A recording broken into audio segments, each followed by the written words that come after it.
বর্তমানে দাঁড়িয়ে আছি গ্রামের মাছের বাজারের সামনে, যা রাস্তার একদম পাশেই এবং অস্থায়ীভাবে এই দোকানগুলো বসে। এখানে অল্প কিছু দোকান আছে এবং এলাকার মানুষের মাছের চাহিদা সম্পূর্ণভাবে এই দোকানগুলো থেকে পূরণ হয়ে থাকে। রাস্তার দুই ধারে দেখতে পাচ্ছেন এই দোকানগুলো এবং ঠিক সামনে ওখানে আরও কিছু দোকান আছে উঁচু জায়গায়।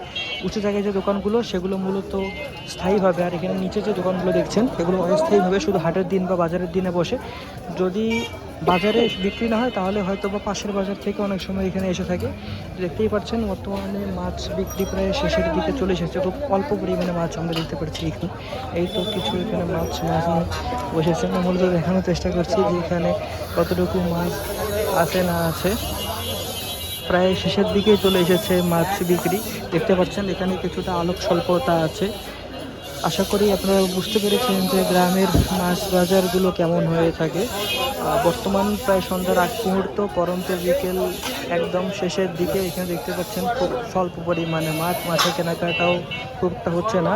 আপনাদের কিন্তু দেখা যাচ্ছিলাম যে গ্রামের মাছ বাজারগুলো কেমন হয়ে থাকে।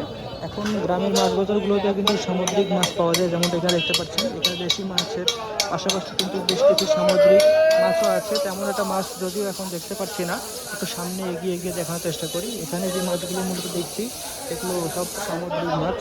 অন্যান্য সময়ে এখানে অনেক বেশি ভিড় থাকলেও এখন খুব একটা বেশি ভিড় দেখছি না, কারণ এখন সন্ধ্যার ঠিক পূর্ব মুহূর্তে ভিড় কম হওয়াটাই স্বাভাবিক।